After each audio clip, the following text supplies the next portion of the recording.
The first community meeting for the Ponds at Battle Creek Redevelopment Plan Sites A and B occurred on November 19th, 2020. The recording started late for this meeting, so you will see a few introductory slides and then the audio will start. Thank you.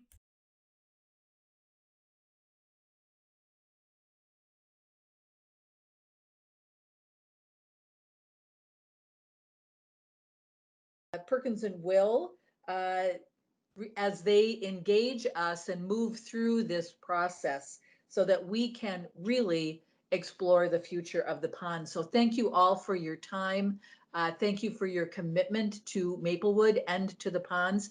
And I'm looking forward to this. My plan is that I'm going to attend as many of these as I possibly can. So welcome everyone and thank you.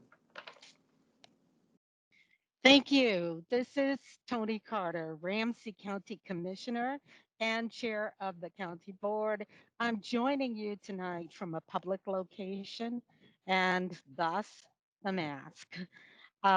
Nevertheless, it is me. And I am here to say thank you so very much to all who are here on the call, particularly to Mayor Abrams. Thank you for the invitation to be here with you. To two county board members who are joining me here, Commissioners Reinhardt and Commissioners Matascastillo, to the consultant team, and to all of the residents who are here with us tonight. I just want to say how important this engagement is for us. We, Ramsey County, the city of Maplewood, and our consultant team from Perkins&Will are exploring with you the highest and best use for the two parcels that Ramsey County owns, located west of Century Avenue, that are currently the Ponds Golf Course, and just north of the County Corrections Facility. Actually, I think I might have put this on backwards today.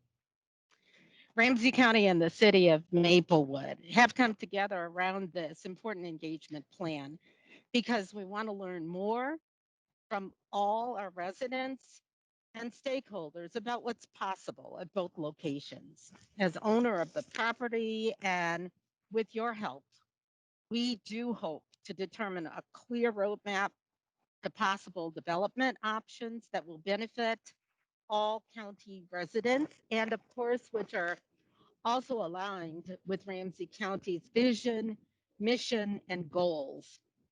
We're grateful for the talents and for the creativity that we know our consultant team, Perkins&Will use in engaging everyone that has come forward to be a part of this process so that everyone is able to interact and to participate in the visioning exercises that you've already heard about and will be hearing more about as the evening proceeds.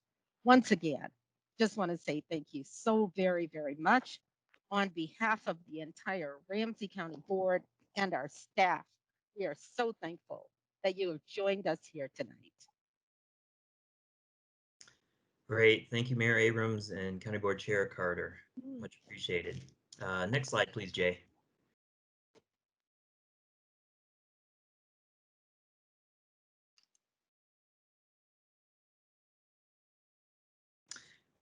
So we're going to spend a little bit of time here and just kind of give you an overview of the project. Next slide, please. We'll start with some quick introductions so that you know who the design team and who the leadership team is. Both the county board chair and mayor mentioned Perkins&Will. So my name is John Slack. I'm an associate principal at Perkins&Will, and with the team of individuals that will introduce themselves here in a second, we will be the primary consultant. So you'll see the planning as the moves forward, make our information available if you have any questions or concerns about the project. And so I'll turn it over to Jay to introduce himself. Good afternoon. Jade Emma, senior planner with Perkins&Will.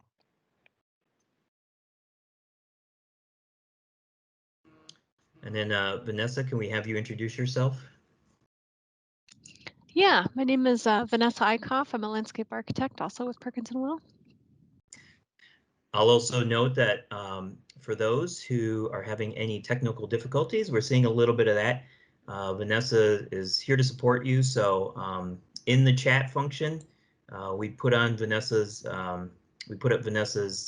phone number, so you can call her if you're having some significant issues getting on. And we've also seen that there have been some people who have been just providing in the chat some of the challenges that they're having. So we have over 100 people already on the meeting, so we're trying to work diligently to make sure that everybody can access the presentation here. Now I'll turn over to the leadership team, and I'll have Martha introduce herself. Hi, I'm Martha Faust. I'm a redevelopment manager with Ramsey County Community and Economic Development. I'm a resident of St. Paul, and I've been with Ramsey County since the beginning of 2019. Thanks to everybody for being here tonight. And then Mike. Yeah, sure. Yeah, I would echo thanks to everyone for joining us tonight and sharing your time on this important project. My name is Michael Martin. I'm the City of Maplewood's Assistant Community Development Director, and I will serve as the project lead for the city on this process. So thanks again, everyone. Great, thank you, Mike. At this point, what we're going to do is just make sure everybody is on mute. You know, with 100 people, you can imagine that this could get sort of unwieldy, but instead of having everybody who's on the call introduce themselves, we have your information. For those who registered for this meeting tonight, we have your email addresses, we have your contact information, and we'll be providing follow-up information, not only regarding the process, but the process as we move forward. But if you are interested in using the chat function just to identify why you're interested in the project, please feel free to do that. Again, like I mentioned early on, the chat function is something that we can document. So at the end of this meeting, we have a recording of the presentation. We also will have a recording of the chat function. Great, next slide. One quick question came up, and this is sort of open-ended, I guess, to everybody, is that if you're just getting on the phone on the call and you haven't registered, you can definitely reach out to the city. So Mike Martin, who just introduced himself, you can look at the website. We'll put the website up a little bit later in the meeting. And from there, through the website, you can register to be part of sort of the web server so that you get all the information on the project moving forward. So I'm assuming a lot of you have maybe been on virtual meetings. I think I've been on maybe 10,000 virtual meetings since March, but we just want to lay the ground rules a little bit. First thing is that, you know, we're all in this together. Unfortunately, we can't be face-to-face. Maybe sometime in the future, we can have some face-to-face conversations about this project, but we would like everybody just to be mindful and respectful of others who are in attendance. I think people are going to come with a lot of different viewpoints about the projects and their desires for the project, and we just want to be open-minded about this. Also be patient. We've done a lot of virtual meetings as a consultant firm, but over 100 people is a lot of people. So we're trying to be mindful and manage everybody to make sure that everybody has access to the same information. We're also in between platforms, because not only are we going to be speaking to you, but we're wanting you to provide feedback. And so we'll be there to guide you through that a little bit later in the meeting. As I mentioned when we started, there's the chat function, which looks like the little word cloud symbol at the top. There's also a hand function, which is a raise your hand function. We'll be using the raise your hand function a little bit later in the meeting. There will be a designated public comment period. So for those who would like to verbally talk about the project a little bit later in the meeting, towards the end of the meeting, we will open it up. So for people who actually want to speak to the larger group. Otherwise, you can use the chat function, and you can use the exercise that we're going to be doing a little bit later to provide feedback. For those who need assistance, Vanessa's number is on the screen right now. It's also in the chat function, so you can give her a call. She'll be there to try to help you navigate this online platform. Miro is another platform that we're going to be using. So at one point here, we're going to transition from this platform into a different platform. That is a whiteboard platform. It's going to allow you to actually write comments and provide more comments on the project, and hopefully that goes well. And then, as I mentioned early on, this meeting is being recorded, and we will be able to save and document everything that's said during the meeting. Next slide, Jay. So a little bit about what a master plan is for those who don't know. And so as part of our scope, as I think the mayor and County Board Chair Carter mentioned, we're really looking today to be here to listen to your comments, to document the things that you want to say about the project sites. And so this is really going to be one of many opportunities for you to really just identify the future of these two sites. This project ultimately will also guide either the preservation or the future improvements or development opportunities of these sites. And so those are things that we want to continue to have conversations about as we move through this planning process over the coming months. This planning process will also address many of sort of big picture items related to land use. So what are the types of potential land uses that you want to see on the site? That could be residential, it could be commercial, it could be open space, those kind of things. We'll also look at zoning. Currently, the two sites are zoned with a specific category, and we'll talk about that a little bit later in more detail, but it's pretty limited in what could exist or what could be planned on the site now. And so zoning and changes to zoning will be something that we'll have to talk about a little bit later in the planning process. We'll talk about transportation. You know, how do you access these sites, whether you're in a vehicle or on bike or on foot? What does access and circulation inside the sites look like, and how does that work? Also identify opportunities for economic development. So, you know, do the potential developments increase the tax base? What benefits does it provide to the community and the adjacent neighborhoods? And so things like that. And then last but not least, sort of the sites as it relates to their aesthetics. You know, what do the sites, what do future development look like from adjacent areas, and how does it impact adjacent land uses, residential? And then last but not least, this document, this master plan, will serve as a policy guide for decision making in the future. And ultimately, we see this as a way for the city and the county to try to better ensure that the right type of development happens on these sites, whether it is a golf course or whether it is some sort of mixed use or residential. This document is intended to help guide some of that decision making in the future. Next slide. So as the mayor had mentioned, and also the county board chair, there have been some recent decisions that have been made specifically about Site B. And so as part of the county manager's 2020 and through 2021 budget, as part of a realignment of the golf course portfolio, the county adopted the budget that identified the ponds at Battle Creek golf course closing at the end of this season. And ultimately, the intent is to sell the parcel moving forward. And so that is a decision that has been made. And so part of our challenge is to work within that context and to come up with ideas for what the sites want to be in the future. Again, whether it's a golf course, whether it's mixed use or something else. Next slide. A little bit about the sites. Site A, which is a site located along Century Avenue, just north of the Ramsey County Correctional Facility, is owned by the county. 77 acres, currently undeveloped. Its northern and western boundaries are the Battle Creek Regional Park.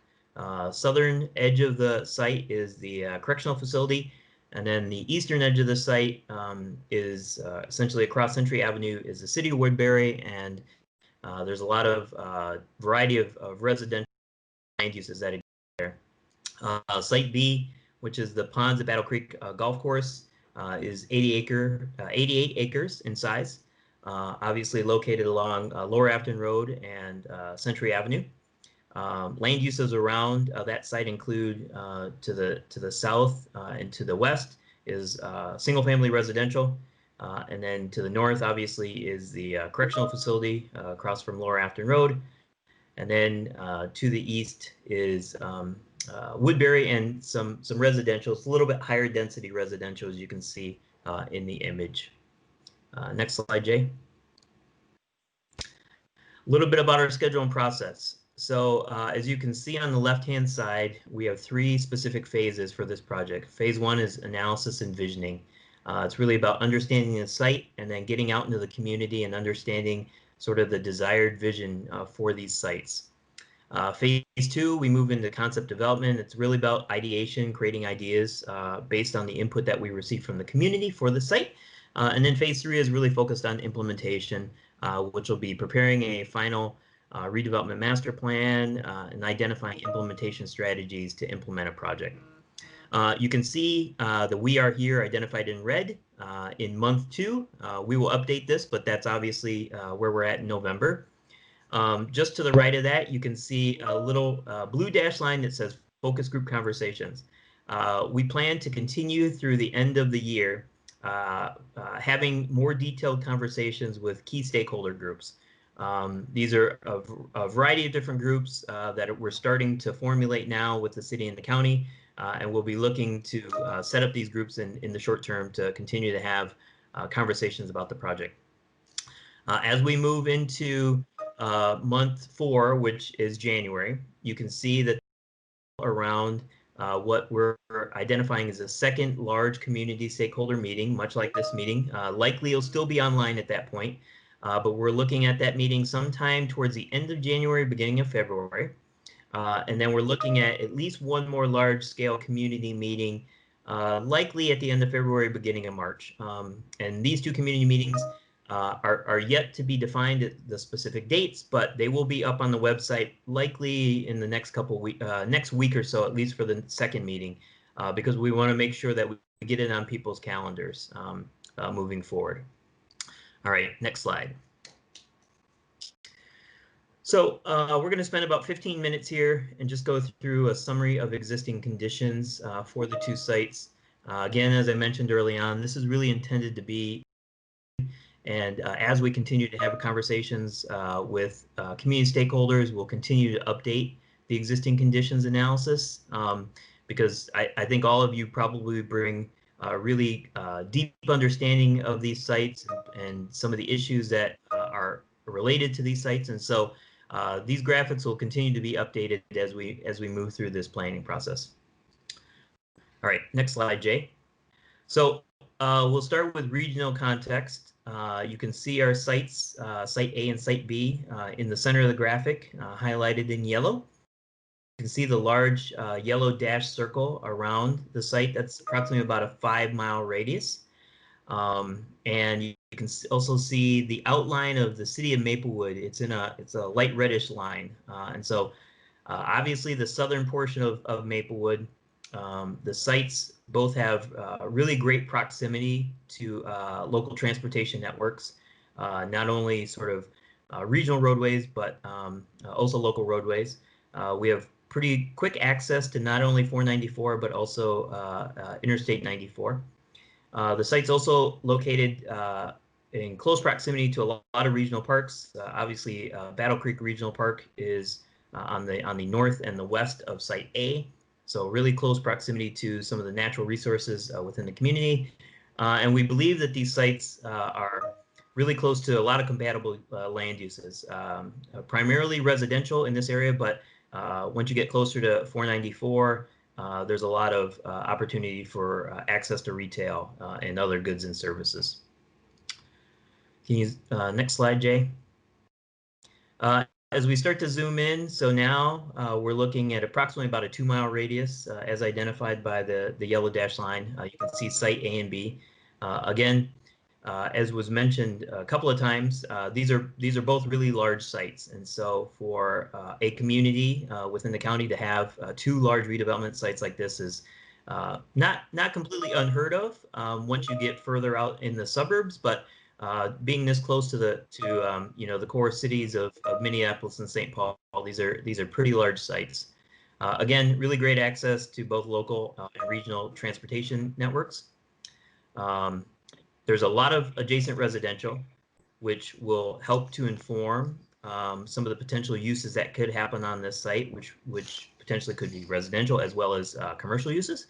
And then again, really close proximity to a lot of valuable resources, whether they're hospitals or schools or other commercial areas. Next slide, Jay. A little bit about the watershed. Watershed. Both of these sites fall within the Ramsey Washington Metro Watershed District. You can sort of see the blue dashed lines. The blue dashed lines represent sub-watershed districts. And so Site A is in the Battle Creek sub-watershed district. Site B falls within actually 2 sub-watershed districts. And for those who know the sites well, there is a lot of open water as well as a lot of identified wetlands in these sites. And so we just need to be mindful of the impact that these wet areas have on future development opportunities, and just be mindful that big picture wise, you know, these 2 sites are part of a larger regional drainage system, and so that'll be important for us to consider as we move into the design process in the coming months. Next slide. Natural resources. So what you're seeing on this slide is really the designation of natural resources for both areas. Site A, for those who know Site A well, a lot of rolling topography. The site really sort of drains from the south to the north, and so the high points of the site are really on the south side, closest to the correctional facility. Are you scramming? Shh, shh, shh. There is open water and some wetlands, as you can see, almost directly adjacent to the Site A label. There's also quite a bit of topography on the site, so that is a major consideration when thinking about what development might happen. And then there's some small areas of woodlands. Site B, again, also somewhat rolling topography. There are a lot of flat areas as well. Again, some wooded areas, but then there's also a lot of open water as well as wetland areas. And so those are all sort of major considerations when thinking about sort of future development on the site. Also note that the watershed district has done improvements on the golf course site. A lot of the watershed related improvements have been around landscape buffering around the water bodies. Next slide.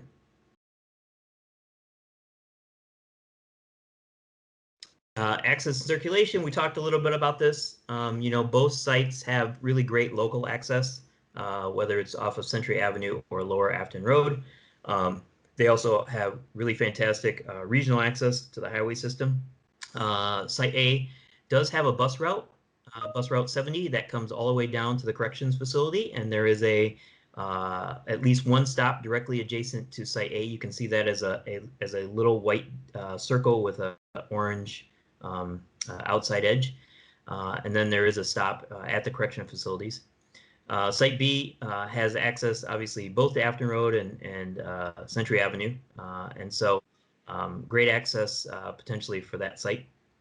Both sites actually also have a lot of existing trail connections possibilities, and so Site A could potentially connect to the regional park.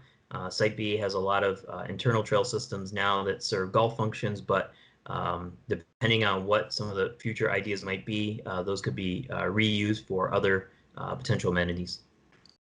Next slide. Utilities, just from a standpoint of making sure that any potential future development has access to either storm or sanitary. You can see it's probably fairly faint, but storm lines in a small orange dash, stormwater lines or sanitary lines in a small orange dash, stormwater lines in blue. You can see that both sites have potentially really great access to utilities. Next slide.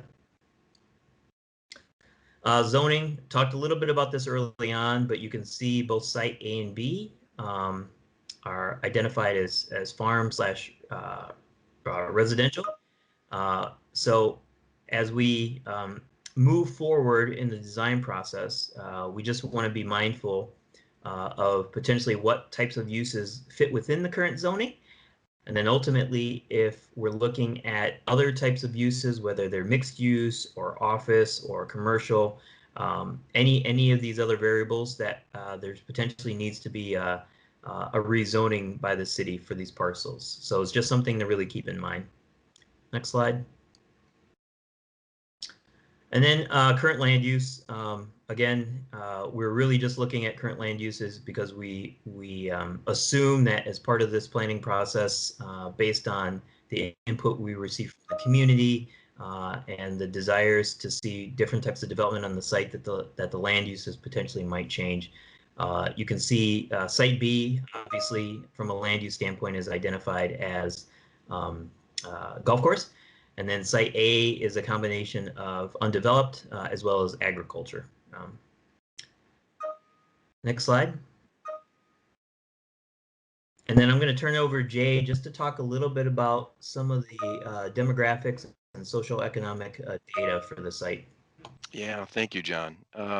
So yeah, John gave a great overview of some of the sort of natural and physical context to the sites, and I think it's important to obviously talk about sort of the social and the economic context as well.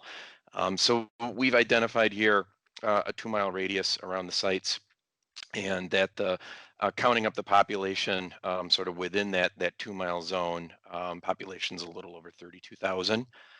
Households are just under 13,000, and there's roughly 14,500 people who work within that 2-mile zone. So there's a significant amount of existing population, household base, and employment activity that's happening in and around and near the two sites. Median income, when we look at the households within that area, is just below a little under 80,000, and that's slightly below the metro-wide median income, which is a little over 80,000. So we're roughly close to the metro-wide a median. We're looking at the home value. It's roughly median home value of 260,000. And that's somewhat under the metro median home value of around 300,000. So obviously there's a lot of variation that happens from neighborhood to neighborhood within a zone this big.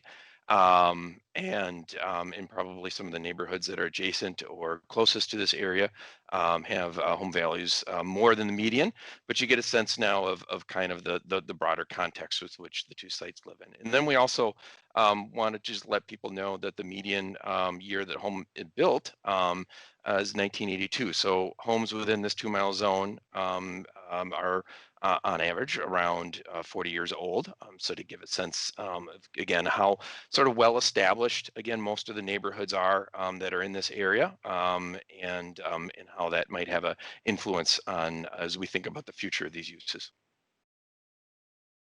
Back to you, John. Great, thank you, Jay. First off, thanks everybody for the all the chats and the comments. Again, we'll be documenting those. There are a lot, and so we appreciate you using the chat function as a way to provide feedback. So this is where the meeting will get really interesting. So to be able to facilitate interactive meeting, what we wanted to do was to move from this platform, so move from Teams into Miro. For those who received the invite, there should have been, so if you have it handy, please go back and look at it. There was a link to this Teams meeting, and then there was, at the bottom of the invite, there was a link to Miro, M-I-R-O. We want you to click onto the Miro link, and what that's going to do is take you to another platform that we're going to use to do the interactive exercises. You can have both open at the same time. You can keep both open at the same time. We will come back to Teams. We're also going to show the Miro board in Teams. So if you're not able to get in the Miro, you will still be able to see what's going on. In Miro, when we move to Miro, we'll wait a couple of minutes to make sure everybody can get in. We'll do a tutorial when we get into Miro about how to use Miro, and then I'll walk you through the exercises, and then we'll probably spend 10 minutes per question. There are 5 total questions that we're going to ask people to respond to. if Miro is not working out for you, we are also going to put the 5 questions into a survey. So a survey that's going to be available on the city's project website for this project tomorrow. And that survey is going to be the same 5 questions, and you'll be able to go on there and just write responses. Please feel free to do the Miro exercise as well as go into the survey and provide more feedback. I think the more feedback, the better, to really help us and guide us to making creating ideas and thoughts about what the site wants to be. But if you have any questions, you can reach out to us in the chat, or you can call Vanessa. But at this point, we want you to transition to Miro. Jay, can you go to the next slide? Hey, John, can I jump in just real quick? I just Yep. want to clarify for everyone, we're still going to be using the audio through this interface. It's the other interface. The Miro board is just a way to participate, kind of like you would in a public meeting.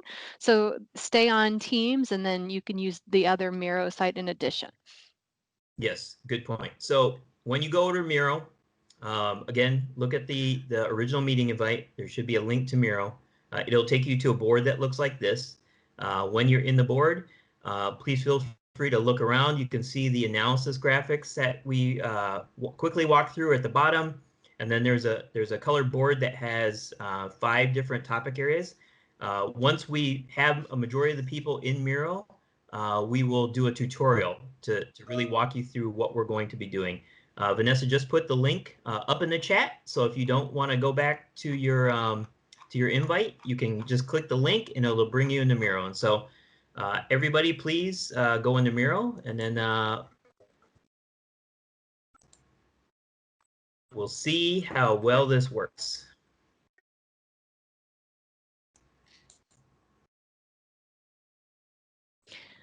This is Vanessa again. I just want to say, we'll give you a couple minutes to get into Miro, and then you can kind of look around and navigate where things are. And then once we get enough people in, I'm going to summons everybody, so you don't have to worry about knowing where to be on the board. I'll summons everybody to the location so I can walk you through the demo. It looks like people are finding their way there. Once you get in, you'll see you'll be able to navigate around, and at some point here, we probably likely are going to turn off all the cursors, just so you can imagine with 100 cursors that it's going to get really busy. You'll still be able to do everything that we ask for you to do. It's just nobody will see the cursors.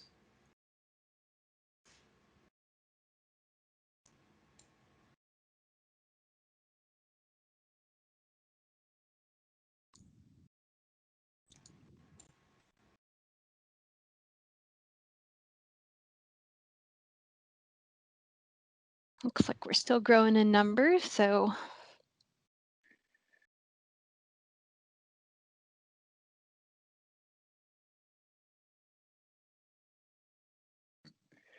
well, I'm gonna maybe just to start, I'm gonna bring everyone to where I'm looking at just as a trial to see we can focus in on this navigation point. So I'm going to do that. Oh, look at this. There we are. So Miro is an interactive pinup space. And what this actually, I think there's a few more people coming in. Hold on. Okay, I will explain this, but as a way to understand how to navigate, there's a toolbar on the left-hand side, and the instructions are right there.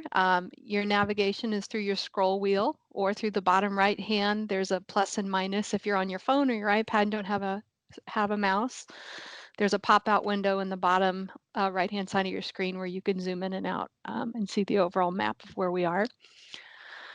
And there's a practice space there if you want to try the post-it note activity. I'm trying to see, we're still getting a few more people in here, so I'm going to wait till this stabilizes and then I'll quickly go over the instructions.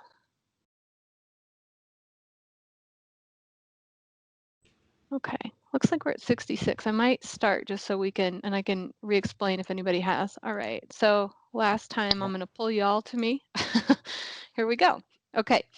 So the navigation on the left-hand side of the plane is the how you kind of move around and move yourself around the site. Hey, Vanessa? And yes, I'm sorry. Should we just hide the cursors now? I will do it. Is that better? Okay, there we go. So the arrow to go around the site is like this. If you want to use the post-it note function, you need to make sure your arrow is showing versus the hand. The hand is just the way you kind of move around. The arrow will actually let you select and be able to edit and add notes. The left-hand side of the screen, oh, I'm sorry, let me go to the navigation. On the bottom right-hand side, you can pop this location map in and out. You can zoom in and out this way if you don't have a mouse. Otherwise, you can use your scroll wheel. And then for this first exercise, what we're going to try to do is have you do Post-its. And to do the Post-its, you're going to grab the sticky note on this side here. And it's going to come on, and there's going to be a specific color for the question. So grab a Post-it, put it on there, and then you start typing. So this is how we're going to get the information from each of you on these. And what we're asking you to do is answer the question. Oh, the other thing I was going to say, some of the sizes are coming in.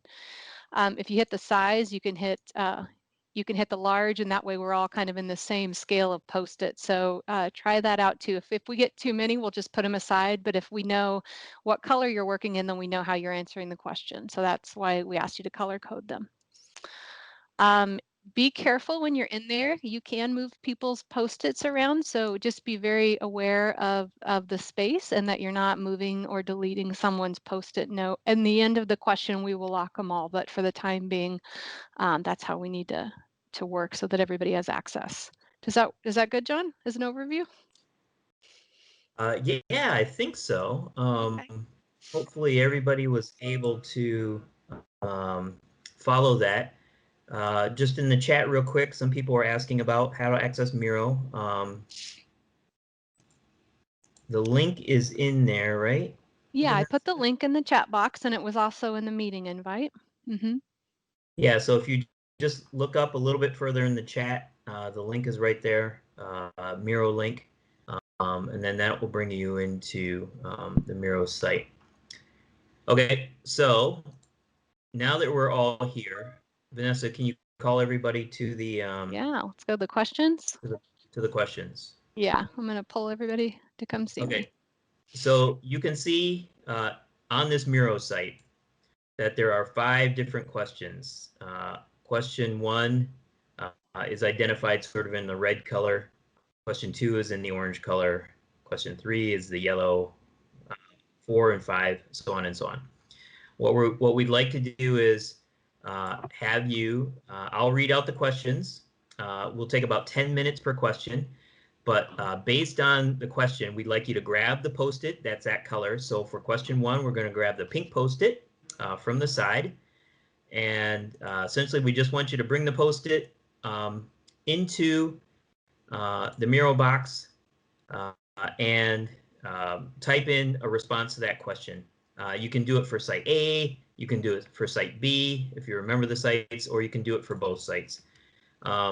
Vanessa mentioned that you can reduce the size of the Post-it notes. Yeah, I'm looking at everybody's Post-its are coming in a little large. So you can, if you click on your Post-it note, you can change the size. So we're looking at, so they're all kind of fitting in there. If they're getting too large, we can put them outside, but just you can change the size of the Post-it note. We won't lose any text. It just makes it so everybody can fit. And let's grab the pink Post-it notes, preferably, so that we can track the responses. So that's why we want to use different colors for the different things. So so the first question, looks like people are having fun with the Post-it notes. First question is, assuming a future owner of either site wants to make significant changes to their property, what are the best assets and or opportunities of each site? So based on that question, please grab a pink Post-it note and start to write a response, and then try to leave it in the site A or site B or both sites box. And because it's pink, it doesn't matter if it's sort of in the box or on the graphic. You can kind of just put it around on top and around, just because it looks like we're going to have some scaling issues. But as long as it's pink, we know which question it's a response to. So let's start with that. We're going to give you 10 minutes to provide some responses. I will say we're going to do 10 minutes on each question, right, John? Yep. Okay. I'm going to start the timer.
David, you're not muted. I'm going to mute you again. It's just coming through very staticky.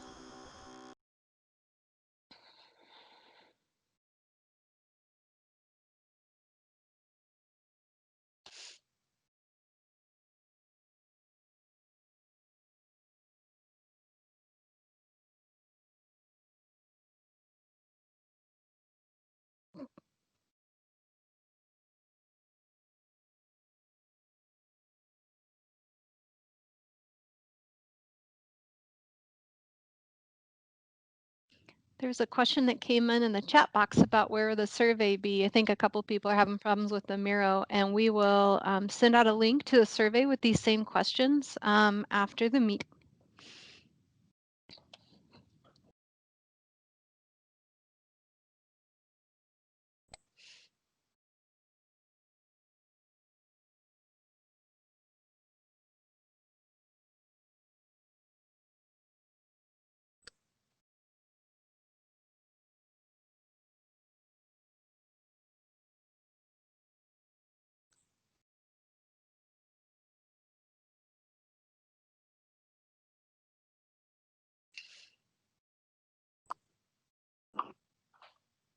In Miro, if I'm seeing a couple of people are seeing the arrows from other people, there's the ability for you to turn off cursors as well.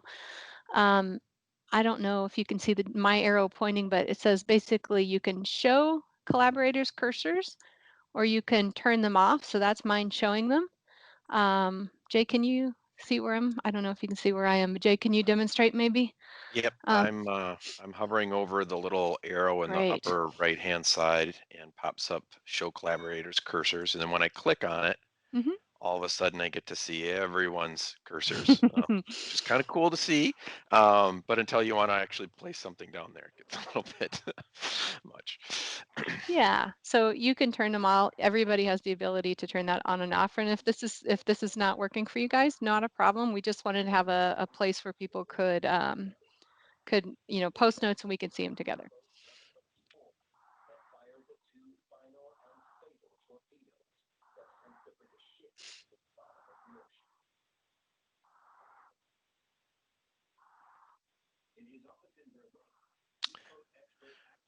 By the way, if you have already written a response and you're politely just waiting to answer the next question, you're welcome to kind of hover down and we have all the analysis boards on the Miro board, your site as well.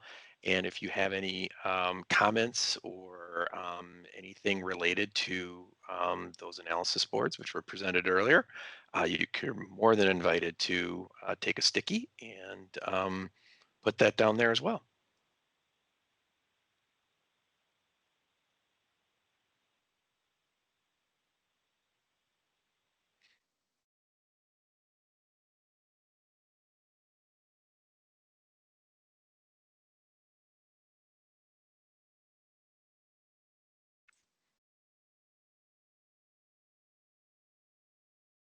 Hey Jay, there's a request in the chat to show again how to turn the cursors off. Maybe you can demonstrate that again so people can check it out. And actually, maybe I should pull everyone to me to show, if that's okay. Actually, I probably shouldn't do that. Maybe you can just show them and demonstrate so people can see. Of course. So, so yes, I'm showing on the what you can see on the team site. We go up the upper right-hand corner. There is a sort of a toolbar, and when you hover over the triangle that's sort of pointing sort of northwestward, there's a little thing that says "Show collaborators cursors." If you can't see them, and you can just click, and that will turn all the cursors on. But then if you click again, you can then hide them all. So you can go toggle back and forth as much as you want.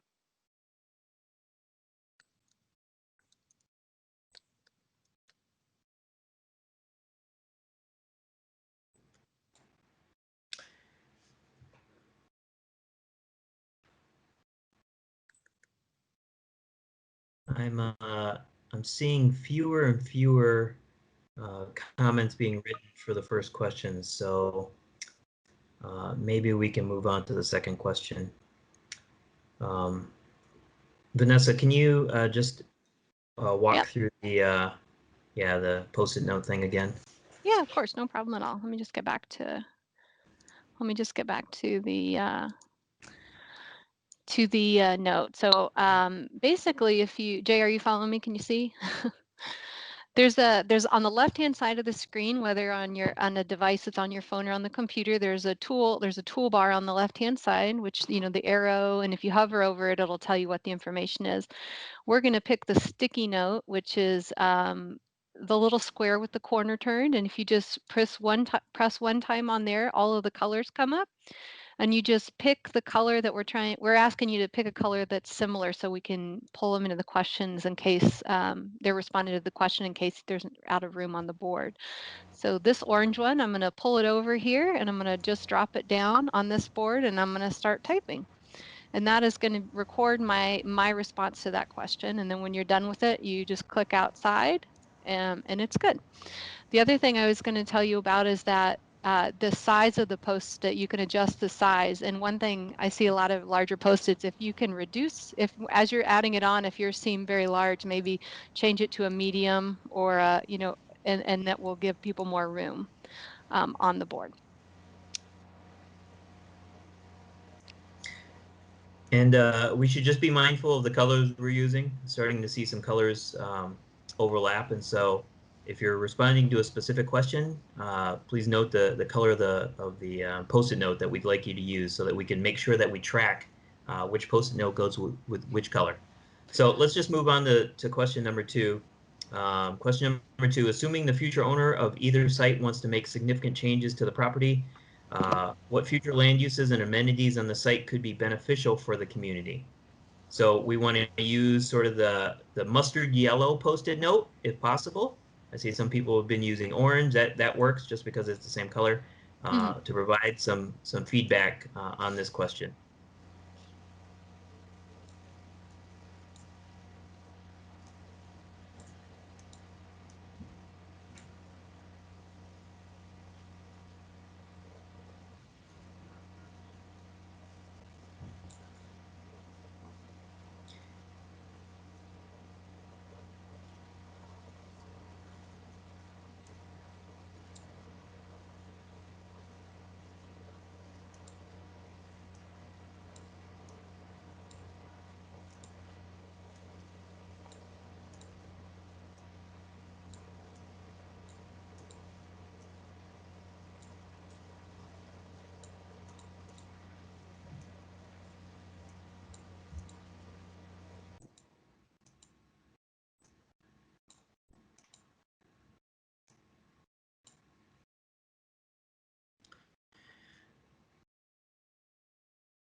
Why don't we move on to the third question?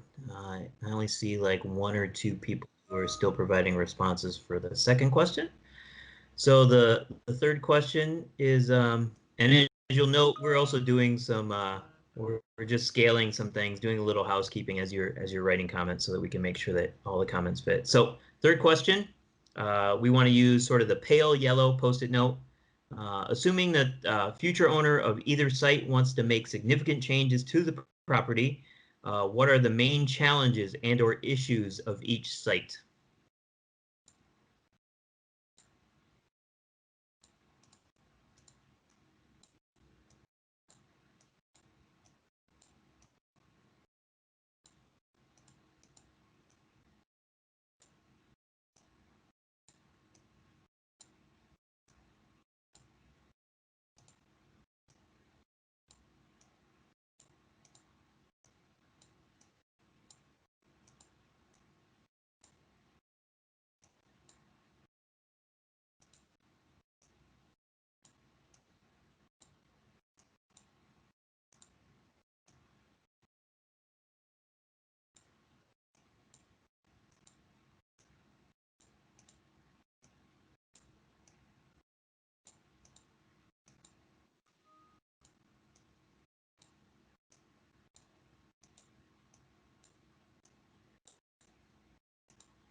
All right, why don't we move on to the fourth question? Fourth question is, assuming a future landowner of either site wants to make significant changes to their property, what should change on the site? What should remain on the site?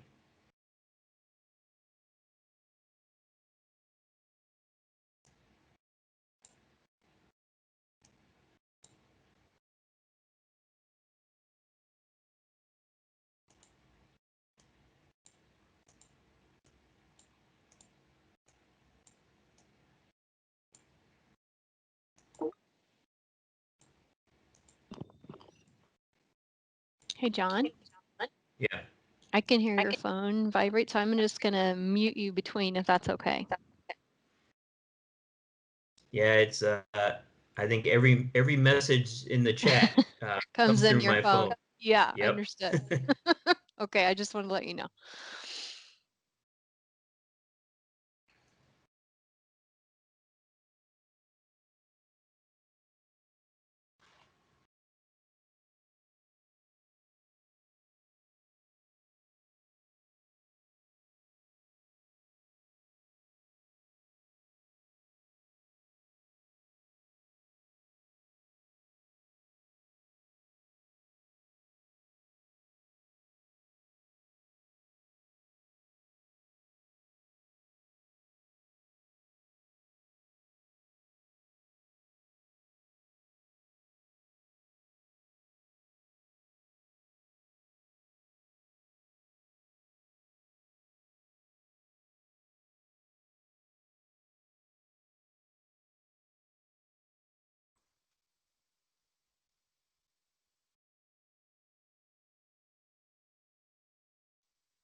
There's a question in the chat about how much time is left. I stopped doing the timer because people were doing it so quick, but I can start it again. I'd say for John, we're on question the dark blue, like the indigo color question right now. Yeah, question 4, and Question 4. we're doing really well on time, so Okay. please feel free to continue to write comments. And as we mentioned a couple of times, these same questions will be made available in the form of a survey. The survey will be available tomorrow. And so what we can do is have it up on the city's project website for this project. And then we can also send out a link to everybody that registered for this meeting to go to the survey. And please feel free to provide more comments. So even if you did the exercise in Miro, please feel free to provide more comments there. Likely we'll be able to also document everything that you're putting on the Post-it note here, and then probably get this graphic onto the website as well, so that you can see that your comments have been documented. How much time do you think we should leave on this question? I think we can move on to the last one. Okay. I don't see that many. I see a couple of people in some of the older, some of the first couple of questions. Looks like most people are on the last question now. So fifth question, last question. Try to use the baby blue Post-it note just so we can better manage the responses. But the question is, imagine each site many years into the future. What would your ultimate vision for each site be? Please provide a couple of sentences describing what that vision is.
If you get done on the comments early too, the site analysis boards that are below, there's some drawing tools and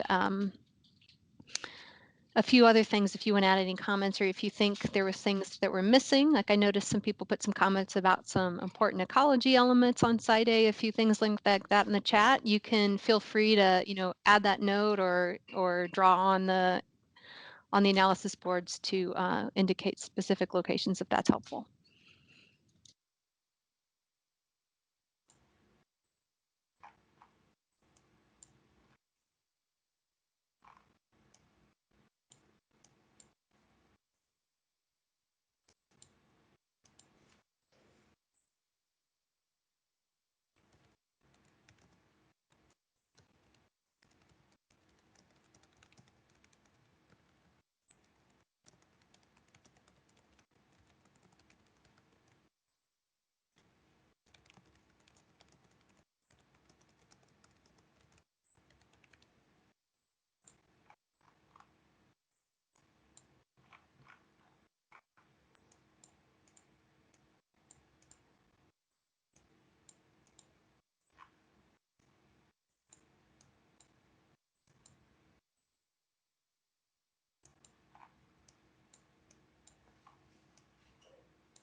So I'm seeing just a couple of people still providing comments. So I'm assuming we're probably getting pretty close. If you'd like to, maybe take 5 more minutes and provide any thoughts or comments on the analysis graphics down below.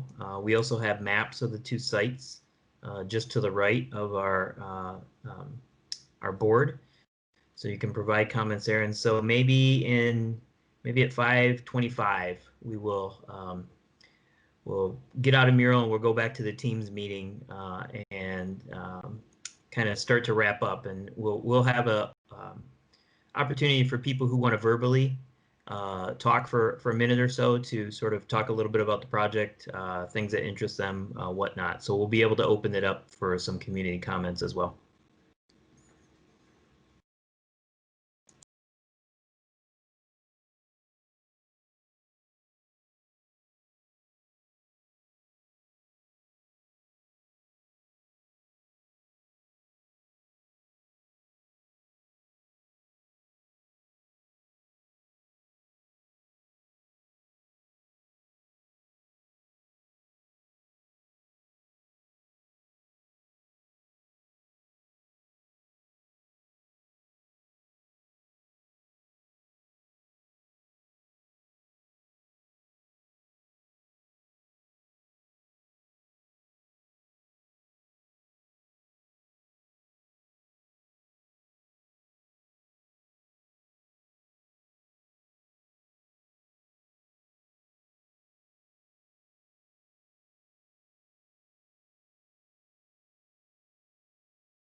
If people are still having problems accessing Miro, we will be placing a survey with the same questions that we've asked in Miro onto the city's website tomorrow.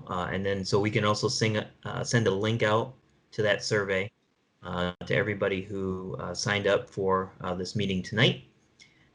And it's the same 5 questions, so you'll be able to provide the same responses as everybody else.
That was the timer, John.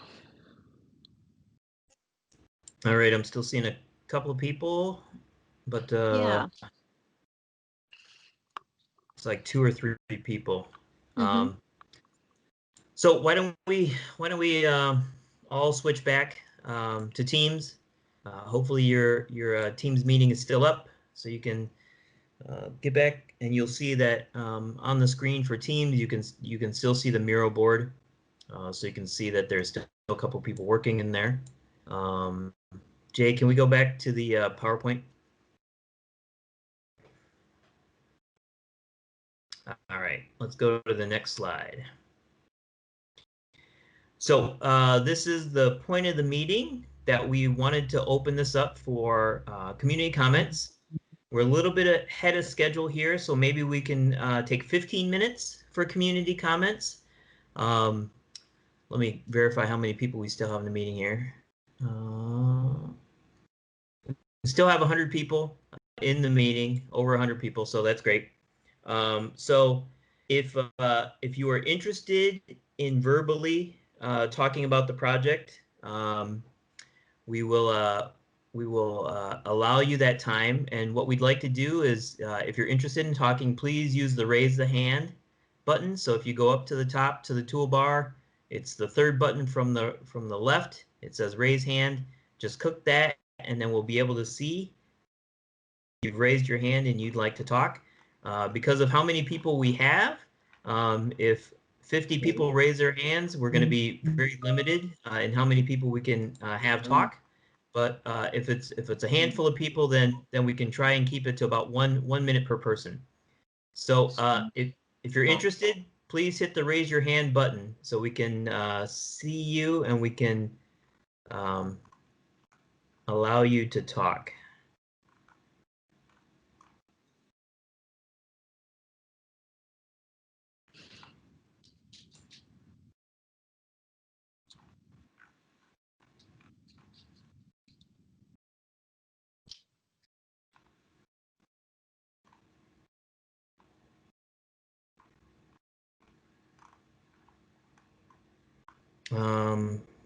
Jay or Vanessa, have you seen anybody who's raised their hand?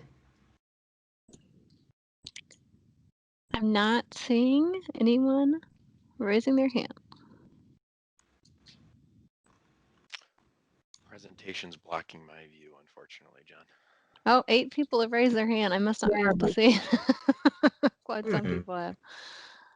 I'm wondering why I can't see it. I don't know either. Sorry, guys. We're getting there. There are quite a few in the participants list. All right. Thanks for sending that through the messages, guys. That's helpful. I think Jay might be able to one. I think Jay might be the one who gets to see it. Jay, can you see? I'm gonna have to.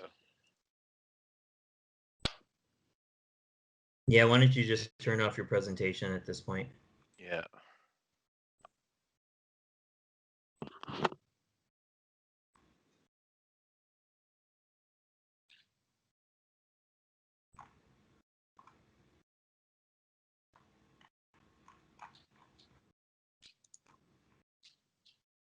Okay. I am not seeing any hands raised, guys. I just saw John. I don't know how to say your last name. Zakelj. Your hand's raised. If you're the first one on my list, so why don't you take it? You're muted, is by the way. There we go.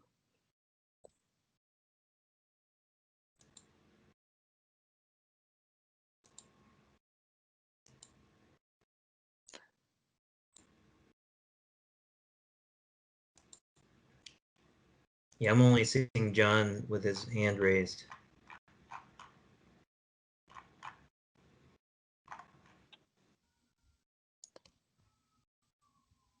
Let me see if I can unmute people.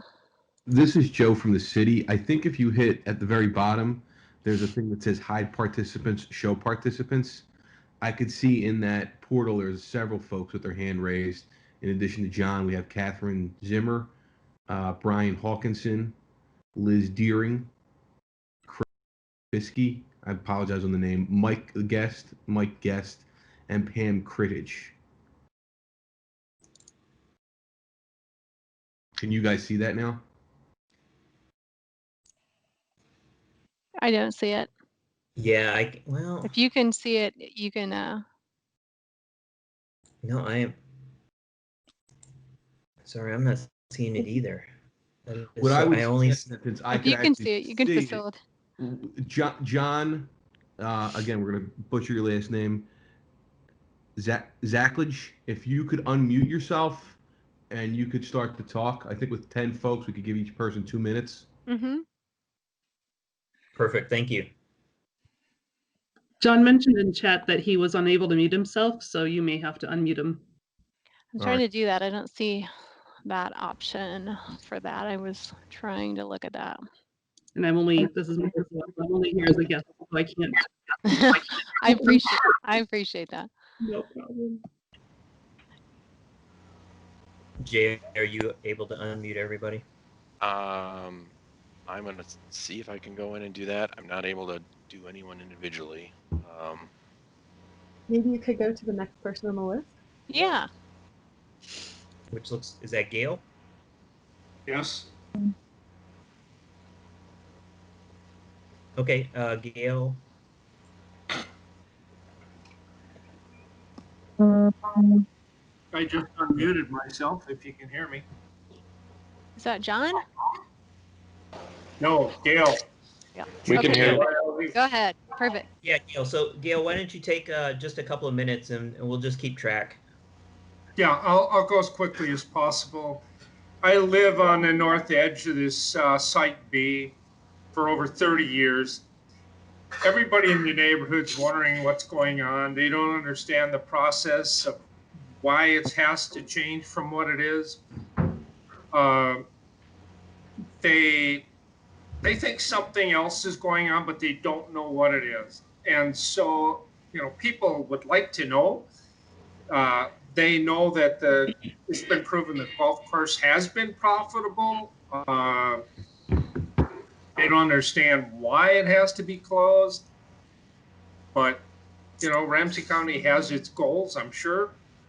But I don't think anybody in the neighborhood over here wishes to see the golf course go away. A lot of people I know over here play on it 3-4 times a year. I had to give up golf due to bad hands, but that's my opinion. That'll be enough. I was on the original golf course planning commission as a resident back when they were planning this thing. And I hate to see it go away. I'm done. I'm signing out. Thank you, Gail. John Zakija? If you're still on and you can unmute yourself, or is John still having problems with the mute?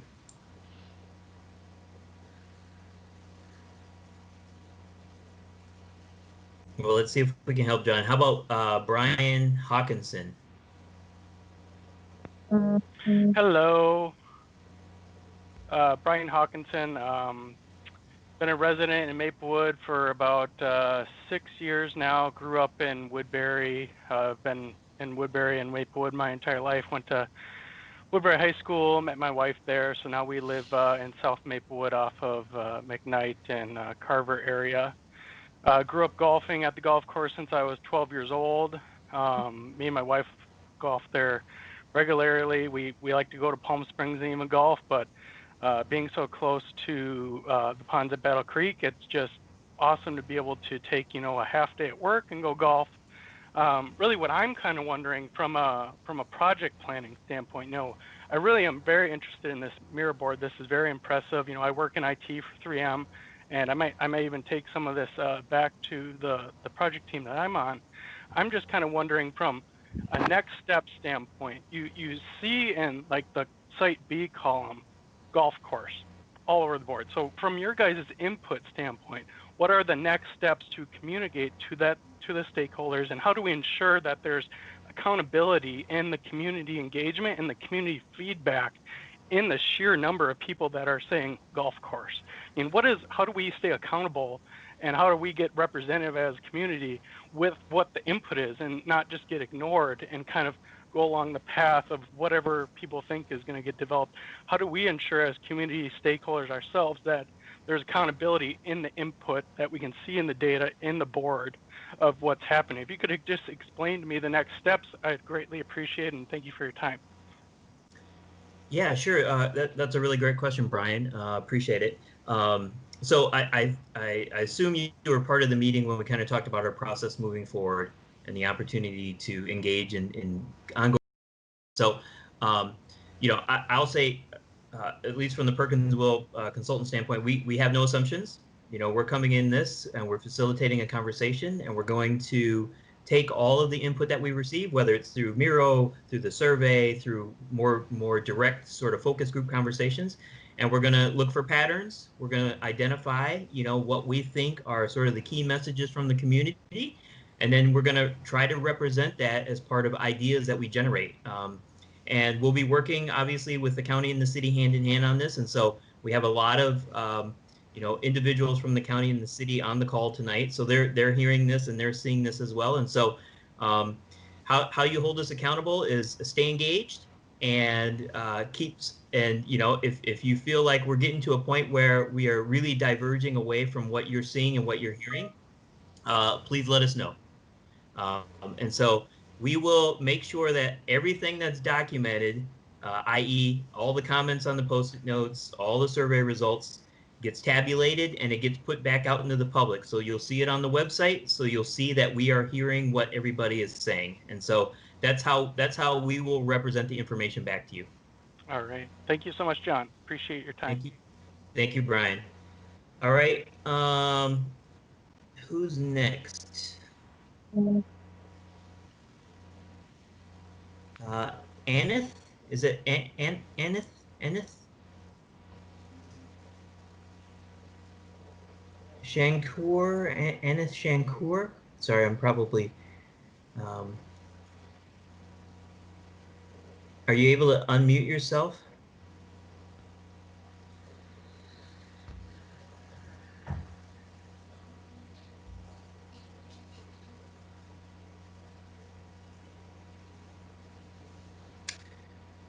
Why don't we try Craig and Barb Besky? There's a couple people who are unmuted right now that are. Yeah. Okay, why don't we move on to Mark? Looks like Mark is unmuted. Mark, go ahead. Okay. Yeah, this is Mark Chisholm. I live just south of the golf course, and I've played there a lot. My son also learned to play golf there. As far as, I keep hearing the word project. We have a project, and I feel like we have a project for what? We have something that's already there that's serving a good purpose. And it's from what I understand, it is profitable. Took some time to get there. As far as a golf facility, it's fabulous as far as conditions and if you want to play a course where you're going to use every club and the way it's laid out and the way it's built, it's great. There's not a problem. So I don't understand, what are we looking for a solution to here? I don't know how this all came about, and I hear a lot of that. So that's the big thing. Why did this all of a sudden pop up that we need to somehow close the ponds and do something else with it? Came out of the blue. As far as if they want to do some more things with it, there's probably some wintertime things that could be done with the facility also. And I'll apologize, I joined the meeting late. So I didn't hear the first hour, but I'll be looking at the notes as they come out. But I feel like we're looking for a solution to something where there's no problem to begin with. And we're got a beautiful golf course, nice facility. A lot of people love to use it. The surrounding community loves it, and I just don't understand how we got to the point where we think we have to do something different here. So I guess I'll leave it at that, and I'll follow along on the website and any future communications. But I really would like to hear somebody step up and say what the problem was and why we had to somehow jump in here and do something different. I know sometimes we can go to meetings where you're not allowed to ask questions. I guess you can just stand up and say something. But at this point, at some point, someone's going to have to present what's wrong, why we even have to address doing anything here. So I'll leave it at that. Thank you. Great, thank you, Mark. How about Pam? Looks like you're unmuted, Pam. Well, it's Kevin on Pam's computer. Oh, okay. Sorry, Kevin. I've lived in South Maplewood for 31 years, lived south of the golf course on Linwood. I used to be on the planning commission. I was on the planning commission when we did the open space in the city. So I understand a bit of this, that there is a concern in the community. My concern is that there's so much misinformation in our neighborhood about what the intentions of the county are. I think we need a bit more transparency from the board about where it is that they see this going. Some of the comments that have been made by some of the board members have been pretty divisive down here about the golf course and about who uses the golf course.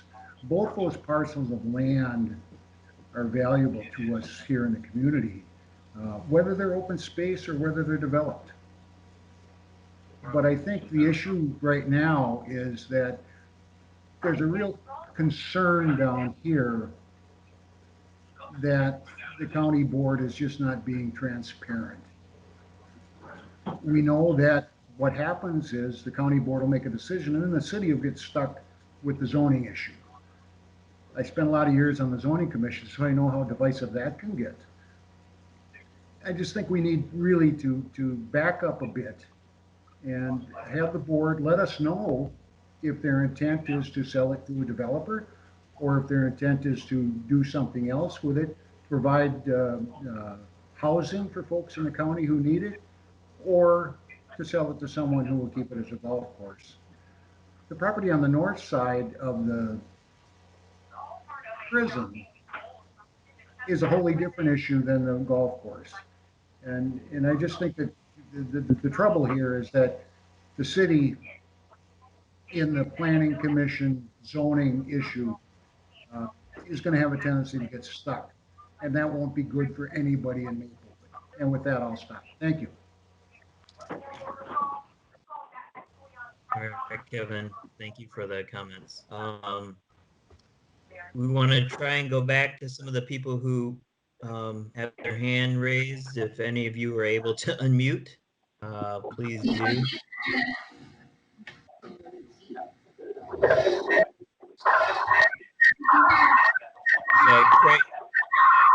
Craig and Barb. Just mute everybody. Might want to do is pull people out and have everybody remute because we're gonna get that feedback. So maybe we'll go. Let's see here, Mike. There's a Mike on the line. Could I have everybody stop the feedback?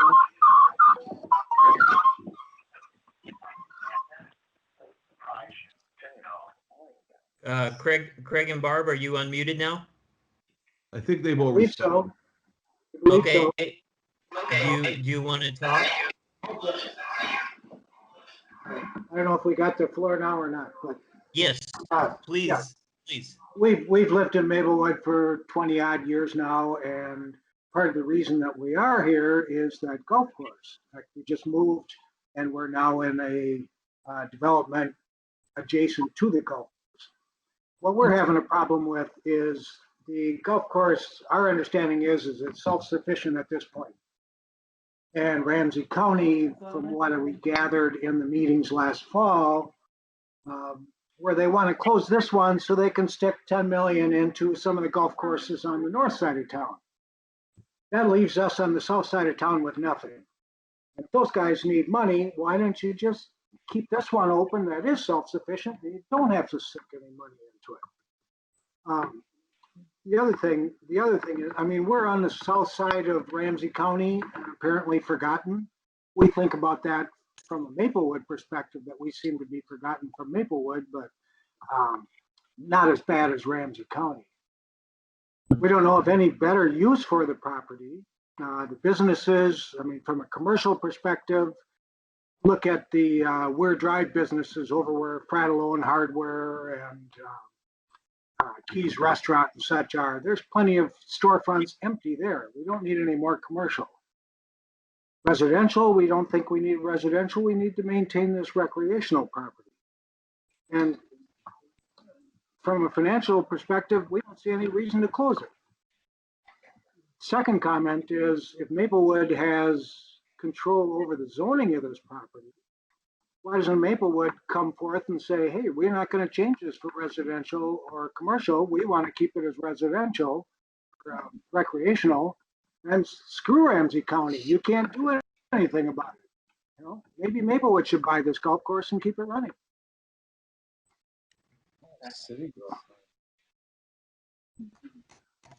I guess that's what we got to say. All right. I'd certainly vote for Maplewood taking it over since it is self-sufficient. All right. Thank you for your comments. Thank you. Who else is on here that would like to speak? Gus? Yep, we're here. Please go ahead, Gus. Oh, okay.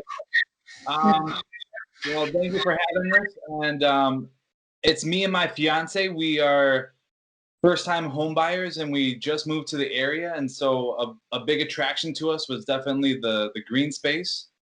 We played a bit at the golf course. It's nice. Wouldn't mind seeing it there, keeping it there, but just overall, just keeping the open green spaces for families and youth. But that's really all my comment really was. Thank you, Gus. Is there anybody else that can unmute themselves that would like to speak? This is Marlis Howells. I think one thing that everyone is forgetting is the golf course provides a very nice open area for all of the wildlife that we have here. And it's not just the geese, the ducks, the deer. It's minks, it's possums, it's foxes, it's coyotes, birds galore. I mean, the golf course is adjacent to our property, Crestview Forest, and we have a large forest area that supports this wildlife. In the winter, it's wonderful to watch out the back window and see the deer running over the golf course. It's part of maintaining an open area, not just for humans, but also for the wildlife that lives in this area. And I think that's something that people are just generally absolutely forgetting. There is a reason that this has been maintained as an open space. And when the golf course was developed, it was not seen as being obtrusive to the wildlife because they love running all over the place. And in fact, if you golf in the summer, you have to wade through herds of geese because they're all over the golf course. And I just cannot see why you want to take something so valuable and develop it into either housing or storefronts. It just doesn't make any sense. There is precious little green space in South Maplewood, which is part of the reason why the golf course was started to begin with. And okay, we've got Battle Creek Regional Park, but that's in, I'm sorry, it's not very, very close. This is the only green space that South Maplewood has been able to develop and maintain. And that's my comment. Great, thank you. Is there anybody else that would like to speak? I'd like to speak. Is that Mike? Yes. Oh, okay. Go ahead, Mike. Yeah, hi, Mike Majeski. I live in Maplewood, South End here. Been here 11 years. My mother-in-law lives on the golf course, and I'm off of Vista Hills Park, which is about a half mile away. The things I've noticed over the last decade, you know, they closed the fire hall down the street here in London. If they're looking to do more development for apartments, that space is available and ready to go. Not an issue, no pushback with that type of rezoning for that parcel. Clearly, the golf course provides a service for the community, and I don't see any reason why that needs to be changed or rezoned to what it is now. The parcel next to the prison, I mean, there's plenty of parcels north on Century that come and go. They certainly could be maybe redeveloped in the future, that it's already built up, and there's no need to develop that prairie adjacent to a prison. Clearly provides a valuable open space to the community. I agree with everyone's comments, 100% supportive in leaving it as is. I just want to put my 2 cents out there about what's there now, what's existing, and why we are even considering redeveloping those 2 parcels. Is like the other person said, where did this come from out of the blue? Thank you. Great, thank you, Mike. Anybody else? Okay, obviously, Jay, if we could put the PowerPoint back on. We're gonna wrap up here, but there'll be a lot more opportunities for all of you and your neighbors and your friends to provide feedback on the process moving forward.